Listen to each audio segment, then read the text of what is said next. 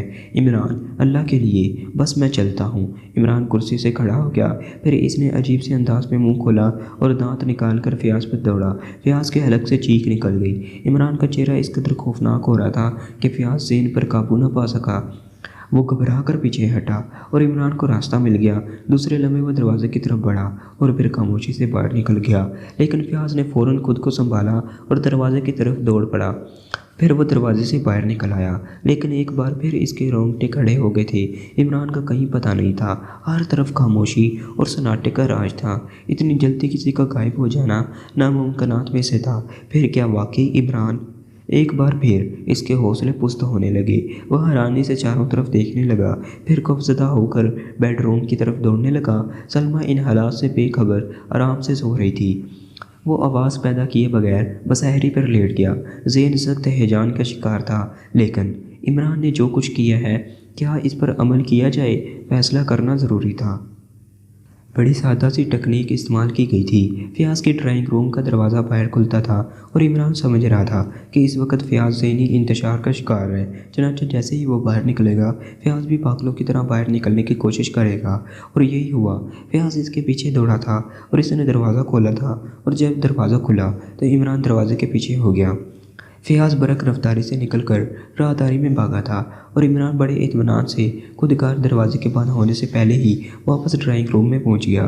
بہرحال چند لمحے تو انتظار کرنا ہی تھا، کیونکہ اس بات کے امکانات تھے کہ فیاض کو شاید عقل ہی آ جائے اور وہ واپس ڈرائنگ روم میں آنے کی کوشش کرے۔ لیکن فیاض کو اگر عقل آ جاتی تو وہ فیاض ہی کہاں تھا۔ کچھ دیر ڈرائنگ روم میں انتظار کرنے کے بعد عمران کو جب یہ اطمینان ہو گیا کہ فیاض اپنے بیڈ روم میں جا چکا ہے، تو عمران احتیاط کے ساتھ باہر نکلا، اور پھر فیاض کی کوٹھی سے باہر نکلنے میں اسے کوئی خاص دقت نہیں ہوئی تھی۔ بنگلے سے کچھ فاصلے پر بلیک زیرو ایک کار میں اس کا منتظر تھا۔ اسے دیکھ کر بلیک زیرو نے دروازہ کھول دیا اور عمران اس میں بیٹھ گیا۔ چلو، عمران نے کہا، اور بلیک زیرو نے کار اسٹارٹ کر کے آگے بڑھا دی تھی۔ سر سلطان کی کوٹھی پر چلیں گے؟ عمران نے کہا۔ وقت زیادہ نہیں ہو گیا جناب؟ ہاں، وقت زیادہ ہو گیا ہے، لیکن سر سلطان سے ملاقات کرنا بے حد ضروری ہے۔ ٹھیک ہے، بلیک زیرو نے جواب دیا، پھر کچھ دیر کے بعد بولا، فیاض سے بات ہو گئی؟ ہاں، میں نے اسے بریف کر دیا ہے۔ کار سنسان سڑکوں پر تیز رفتاری سے سفر کرتی رہی اور تھوڑی دیر کے بعد وہ سر سلطان کی کوٹھی پر پہنچ گئی۔ دلچسپ بات یہ تھی کہ سر سلطان کی طرف سے عمران کو ہر وقت آنے کی اجازت تھی، ورنہ ظاہر ہے ہوم سیکرٹری کی رہائش گاہ پر زبردست پہرا رہتا تھا۔ لیکن گارڈ جانتے تھے کہ عمران کی آمد کو کسی بھی وقت روکا نہیں جا سکتا، اور پھر چونکہ عمران کی موت کی اطلاع عام نہیں تھی، اس لیے عمران کو اندر داخل کر دیا گیا۔ چند لمحات کے بعد عمران اندر داخل ہو گیا، پھر سامنے موجود ملازم سے اس نے سر سلطان کو اطلاع دینے کے لیے کہا اور خود ڈرائنگ روم میں جا بیٹھا۔ سر سلطان فوراً ہی چلے آئے، لیکن ان کی کیفیت دیکھنے کے قابل تھی۔ گاؤن بھی نہیں پہنا تھا، ننگے پاؤں دوڑے چلے آئے تھے۔ ڈرائنگ روم میں داخل ہو کر انہوں نے عمران کو دیکھا اور بے اختیار ہاتھ پھیلا کر عمران کی طرف بڑھ گئی، پھر انہوں نے عمران کو لپٹا لیا تھا۔ عمران نے نرم لہجے میں کہا، مجھے افسوس ہے جناب کہ آپ کو بھی حالات سے لاعلم رکھنا پڑا، مگر میرا دل گواہی دیتا تھا کہ تم اتنی آسانی سے اپنے دشمنوں کا شکار نہیں ہو سکتے۔ بس جناب، آپ کی دعائیں ہی شامل حال رہی۔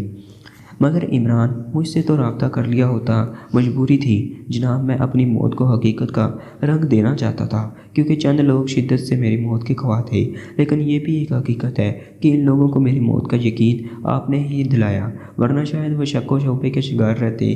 بہرحال جیسے ہی مجھے پہلا موقع ملا، میں آپ کو حقیقت حال بتانے کے لیے دوڑا چلا آیا۔ اللہ کا شکر ہے، اور کیا کہوں، ورنہ یہ تو حقیقت ہے عمران کہ ہم لوگ تو بے موت مر گئے تھے۔ میں تمہیں یقین نہیں دلا سکتا کہ یہ چند روز میرے اوپر کتنے گراں گزرے ہیں۔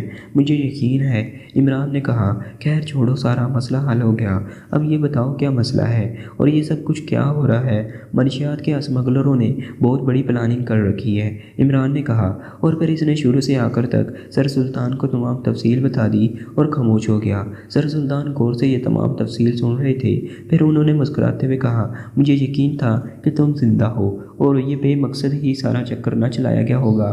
بہرحال میرا کافی کام ہو گیا ہے، اور جب میں نے سوچا تھا کہ آپ وہ اطلاع دے دوں، کل اس سلسلے میں سپرنٹینڈنٹ فیاض سے پہلا کام لے رہا ہوں۔ ٹھیک ہے عمران، ہمارا مقصد ملک دشمنوں سے نمٹنا ہے، چاہے کوئی بھی ایجنسی کام کرے، اصل مقصد تو کام ہونے سے ہے۔ سر آپ اطمینان رکھیے، میں چلتا ہوں، آپ کو اطلاع دینا ضروری تھا۔ ایک بات سنو عمران۔ جی حکم دے۔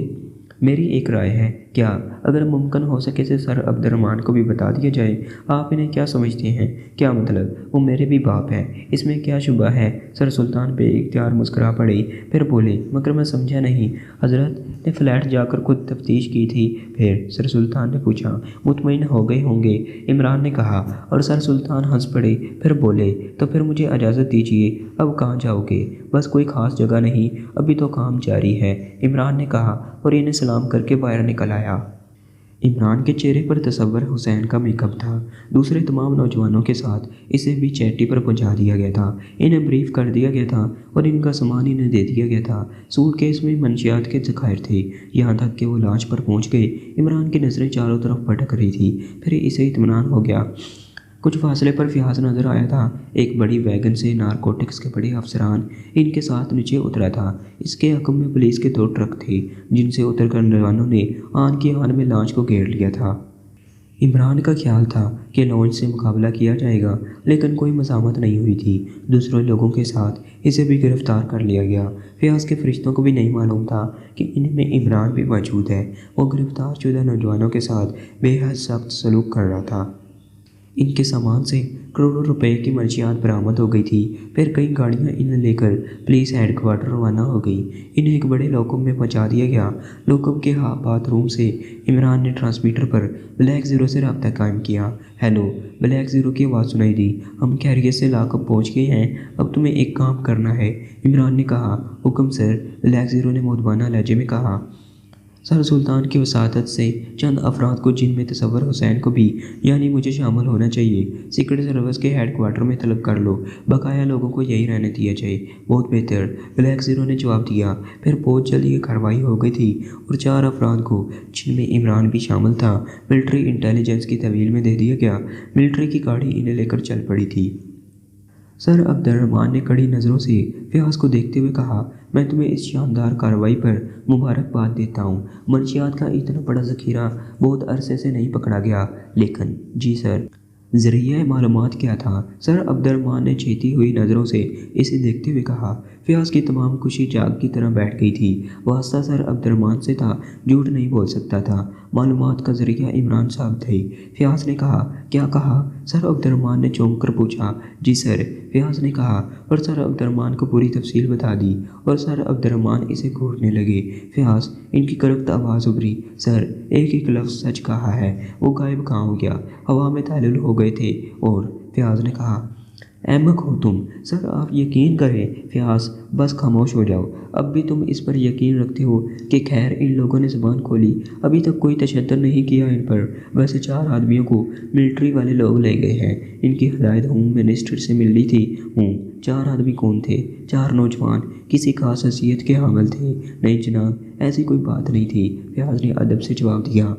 اور سر عبد الرحمن سوچ میں ڈوب گئے، پھر گردن اٹھا کر بولے، ٹھیک ہے تم جاؤ، میں دیکھوں گا، سر عبد الرحمن نے کہا، اور فیاض انہیں سلام کر کے باہر نکل گیا۔